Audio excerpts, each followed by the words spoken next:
Well, welcome to the beautiful game, and of course there's quite a lot that we are going to have to talk this morning. It's the Club World Cup, and the Club World Cup, when we're talking about the Club World Cup, it's all about before PSG. This was an interesting one.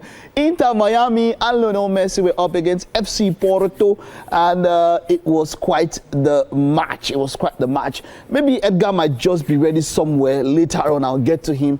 But yeah, Inter Miami defeated FC Porto, and then FC Porto, they scored first. It was a penalty by Samu, of course, who gave a good, a good impression on that particular day.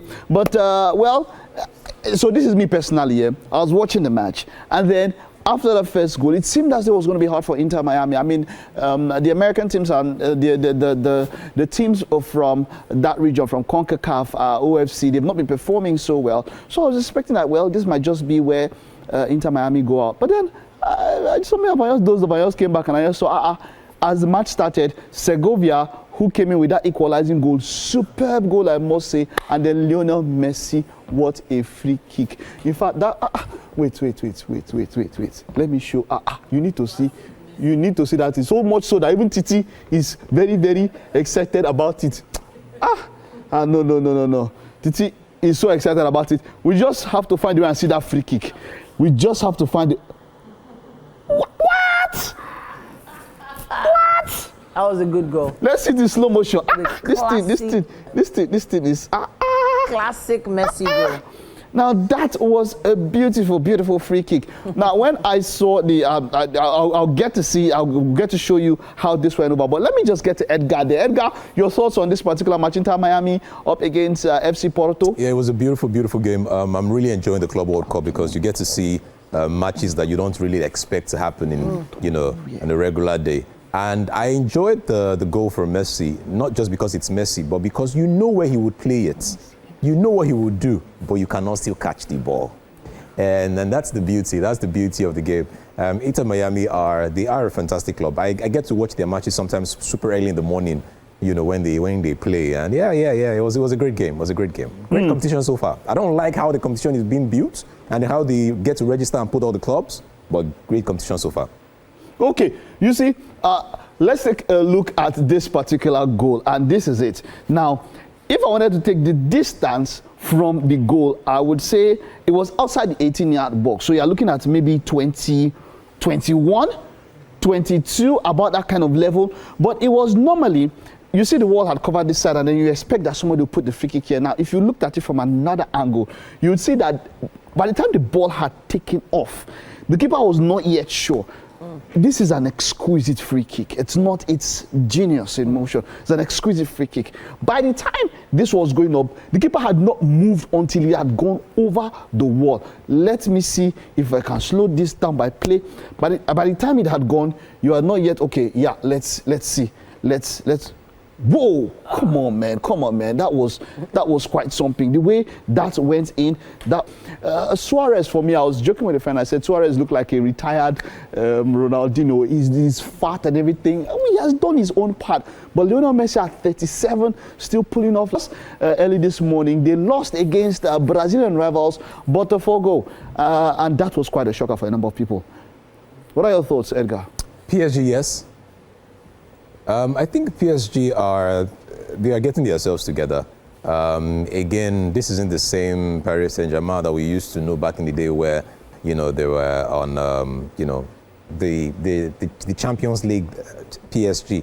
But right now, it's just more like, again, some people don't take this competition as seriously as others will. But yeah, let's see. Again, do not write off PSG at any point in time because these guys can surprise you. So yes, it was still a great match, I should say. All right, definitely. Talking about writing off PSG, well, they had to rotate. So their first choice midfield didn't start this particular game. That's talking about PSG. Of course, for me, Ballon d'Or shout in. Vitinha was the only one from the regular midfield who started. Neves and Ruiz didn't start, but you had Zaire Emery there and Mayulu.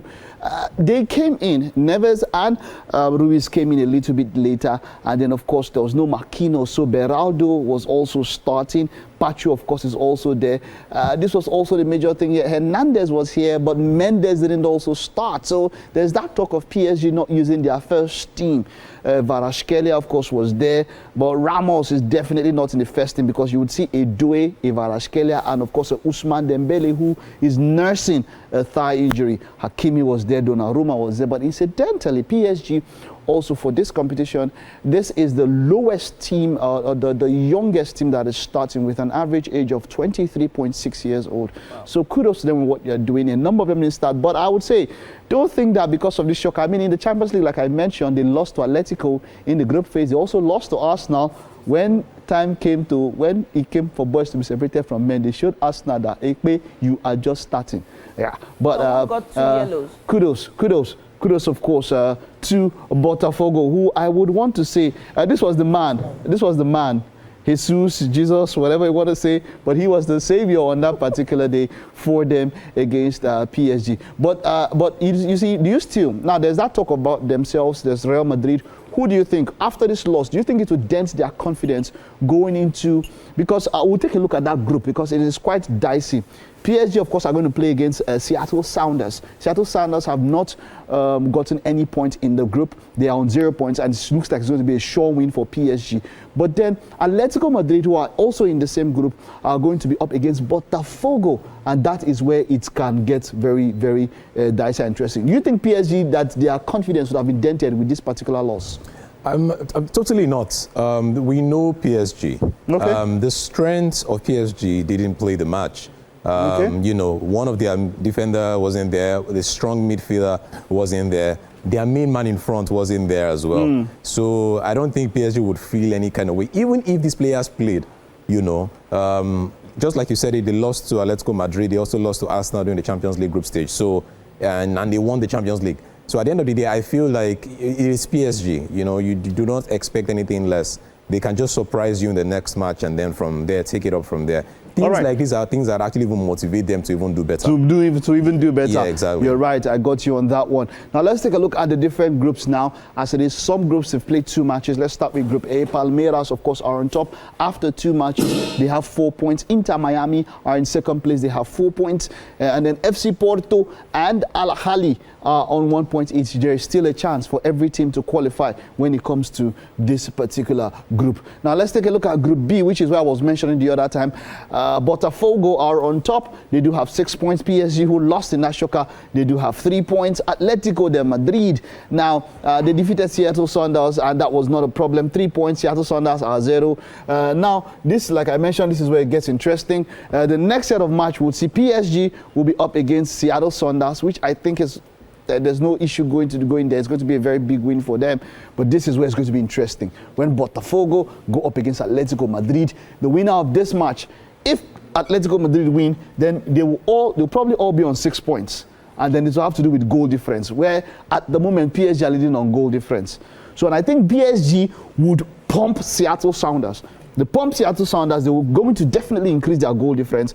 Atletico Madrid and Botafogo, it's going to be a problem. So for me, I think PSG, even if they all end on 6 points, PSG are going to qualify. It's going to be easy for them, but it's going to be to that final match, Botafogo against Atletico Madrid, to see who's going to qualify. In Group C, of course, there's going to be FC Bayern Munich, SL Benfica, Boca Juniors, and Auckland. Now, something about the South American teams, none of them have lost so far in the competition. They are doing quite well. So this is going to be an interesting one when it comes to South America and Europe. Of course, when it came to Botafogo versus Paris Saint-Germain, it was the winners of the UEFA Champions League versus South American champions. That's talking about the winners of the Copa Libertadores, which are, of course, Botafogo. So South America came out tops on that particular one. Okay. Now, let's see how it goes lower down. Group C, Bayern Munich, Benfica, Boca Juniors, Auckland City. Bayern Munich, of course, 3 points. Benfica, Boca Juniors, Auckland City. And then today, Group D is going to go down. Now, this is going to be interesting. Chelsea will be up against Flamengo. They're going to be fighting for the top of the table. Both of them, of course, won their first matches. Chelsea defeated LAFC, and Flamengo defeated Esperance of Tunisia. Now, Chelsea will take on Flamengo. The winner of this match basically has qualification lockdown. That's going to be interesting. Like I said, the South Americans have been given a good account of themselves. None of them have lost. This is going to be quite an interesting match for Chelsea. Let's wrap up with this one, Edgar. What are your thoughts on today's match? Chelsea versus Flamengo. I think it's going to be a case of how brilliant the coaches can play the game, because these are not clubs that are familiar with their game styles. And, you know, Chelsea's also, they've been brilliant, as well as Flamengo has also been very brilliant as well. I think it's going to be a very interesting game. I'm seeing a 2-1 win. I don't know who is having 2, who has 1, but I can see a 2-1 win somewhere. Both teams will concede. That is what I know. But okay, you heard Edgar say that. So for those of you who are investors, if something happens, you definitely know who to give your tithes to. Okay, let's wrap up with Group E. Of course, there's River Plate, there's Monterrey, FC Internazionale Milano, the Nerazzurri, of course, who are just in 1 point after that particular draw, and Urawa, the Red Diamonds. We'll get to see how that, they've just played 1 match, get to see all of that. But the one that really concerns us here in Africa will be Group F, where African team and South Africa, Mamelodi Sundowns, on top of that particular group. Then, of course, there's Borussia Dortmund, Fluminense, and, of course, Ulsan Hyundai of South Korea. This is quite interesting. I'm looking forward to Mamelodi Sundowns qualifying. That would quite be something. I'll wrap up Group G, Juventus, Man City, Wydad, Al Ain FC. That's how the standings are. Juventus and Man City, of course, winning their matches. 3 points at the top of the table there. And then, of course, wrapping up with Group H. You saw that match, Al Hilal versus Real Madrid. That, for me, so far, maybe the match of the tournament. Salzburg are on top, Real Madrid with that draw in second position. And then FCF Pachuca are in the final spot. Well, we'll get to talk more about this on The Beautiful Game tomorrow morning, 11 a.m. Tune into TVC. We'll have more on the Club World Cup, and of course, we'll be talking about the Super Falcons also as they get set for Mission X. Edgar, thank you for being a part of this. We'll take a time out now. Don't go anywhere. We will be right back.